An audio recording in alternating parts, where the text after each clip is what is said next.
Trésor, vous êtes né le 15 septembre 1983 à Kinshasa, au Congo. Votre palmarès, vous avez 5 médailles aux Jeux paralympiques. Vous êtes champion du monde en 2006, champion d'Europe en 2005, multiple champion de France. On l'a dit en première partie d'émission, en fait, vous souffrez d'une cataracte depuis l'âge de 3 ans qui s'est transformée en rétinopathie pigmentaire à la suite d'une infection. Vous quittez la République démocratique du Congo pour la France à l'âge de 7 ans où votre maman vous emmène consulter des spécialistes. Et c'est en France que vous découvrez l'athlétisme. Alors, racontez-nous un petit peu quelle a été la première étape de cette découverte de l'athlétisme? Où est-ce que vous avez couru pour la première fois? La découverte, elle est assez simple. Souvent, c'est à l'école. Moi, ça a commencé à l'école. L'UNSS. L'UNSS, on va à l'UNSS et on commence à courir. On voit que le prof de sport, ses solutions à lui, parce qu'on ne connaissait pas vraiment le para-athlétisme. Donc, on était là, il tapait dans les mains pour me guider.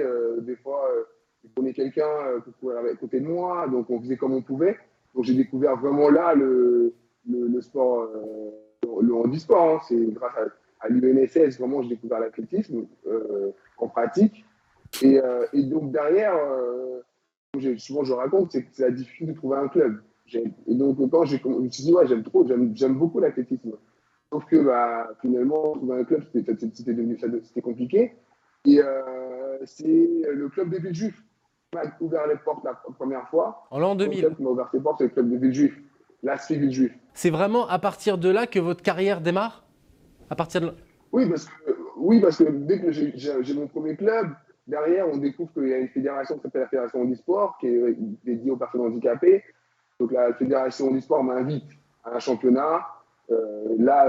Pareil, on ne connaissait pas qu'on pouvait se faire guider, tout ça. Mon coach, Jean-Philippe Valéry, qui est le coach de Villejuif, on a fait trouver des solutions, taper dans les mains, et tout comme ça. Il se mettait à côté de moi dans un couloir pour me guider. Et là, je gagne le 100 mètres, le 200 et la longueur. Et là, la fédération, ils disent, avec ce garçon, il y a moyen de faire quelque chose.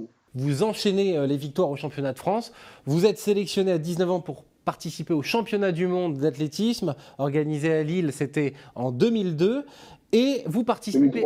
2003, pardon. Et en 2004, vous participez à vos premiers Jeux paralympiques. Et en 2004, si je ne me trompe pas, vous remportez votre première médaille, une médaille d'argent. Est-ce que c'est, avant d'arriver aux Jeux paralympiques en 2004, est-ce que vous aviez imaginé pouvoir décrocher une médaille d'argent? Alors, on y rêve, parce que, comme je dis, voilà, moi, à cet âge-là, je rêvais de devenir un champion. Après, j'aurais peut-être pas imaginé avoir une carrière comme j'ai aujourd'hui, mais j'imaginais devenir un champion et ramener des médailles à la maison, mais j'imaginais pas avoir 5 médailles paralympiques, être champion, être multiple fois champion d'Europe, multiple fois champion de France, tout ça, et champion du monde, donc tout ça, on y rêve, on le rêve, parce que oui, je l'ai rêvé avant de devenir. Mais c'est aujourd'hui, franchement, quand je repense au parcours, je me dis, j'ai fait un parcours que j'aurais pas imaginé. Peut-être rêvé, mais pas imaginé. En 2006, vous devenez champion du monde. C'est-à-dire qu'entre 2004 et 2006, vous êtes complètement inarrêtable. Ouais, exactement. Entre 2004 et 2006, c'est vrai que j'étais inarrêtable. C'est vrai que je pense qu'on aurait eu les Jeux en 2007. J'aurais été champion paralympique. C'est tout s'enchaîner comme ça d'une manière extraordinaire. Alors Trésor, en parallèle, vous travaillez à la SNCF. À quel moment vous avez décidé de rejoindre le monde du travail, en plus de cette carrière de sportif de haut niveau? Le double projet, c'est venu rapidement. On va dire depuis 2009, depuis que j'ai l'obtention de mon BTS, je pensais à intégrer le monde professionnel, mais après, c'était compliqué de trouver véritablement une entreprise qui était prête à me prendre, et surtout avec ces conditions-là. Après, le pack de performance est arrivé un peu plus tard. Au départ, c'était un peu compliqué de trouver un emploi. La Fédération française handisport doit essayer de nous placer dans des entreprises, mais pour moi, ça ne marchait pas. Je ne sais pas pourquoi. Peut-être que j'avais pas le bon profil, peut-être que j'avais pas le bon physique, j'en sais rien. Mais ça marchait pas.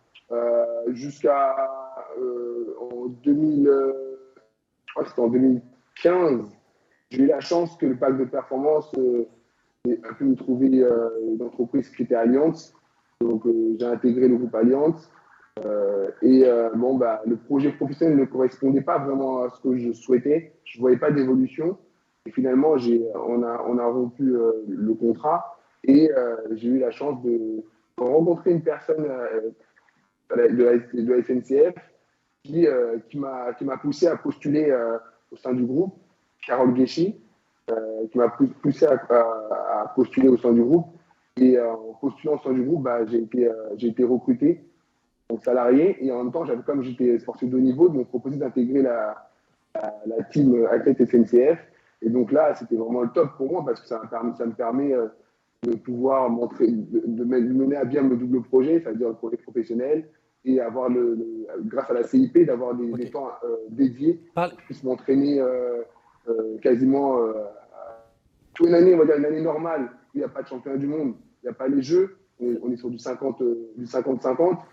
Et une année où il y a par exemple une année de préparation pour les jeux, on est mis à disposition pour l'entraînement à 100%. Donc c'est des choses qui sont quand même des avantages qui ne sont pas négligeables. Trésor, par rapport à nos projets qui sont des gros projets. Trésor, donc, quel poste occupez-vous à la SNCF et à quoi ressemble votre semaine type? C'est-à-dire combien de temps vous travaillez en entreprise et quel temps ça vous laisse grâce à ce dispositif pour aller vous entraîner? Moi, je suis au pôle accessibilité. Donc le pôle accessibilité, c'est le pôle qui gère toutes les problématiques d'accessibilité du groupe. Et notamment, on a un des services qui est quand même le plus connu, qui est Accès+. C'est le service qui permet aux personnes handicapées ou PMR de pouvoir prendre le train en étant accompagné du point de rendez-vous jusqu'à leur place dans le train. Et après, à l'arrivée de leur siège jusqu'à leur point de rendez-vous où on les attend. Donc, ça, c'est notre service le plus connu, donc Accès+. Mais je teste aussi tout ce qui est l'accessibilité numérique, tous les parcours clients, tout ce qu'on propose à nos usagers. Je suis là pour pouvoir les tester. Donc, c'est quand même quelque chose de génial comme mission qu'on nous confie au sein du groupe. Et ensuite, une semaine type, c'est vraiment comme cette semaine, par exemple, tu vois, vous voyez, c'est lundi, mardi, je suis à l'entraînement, donc je peux m'entraîner le matin et l'après-midi. Le mercredi, j'ai toute ma journée qui est dédiée à la SNCF, donc je suis au bureau toute la journée. Et jeudi, vendredi, samedi, j'ai tout le luxe pour pouvoir m'entraîner tranquillement.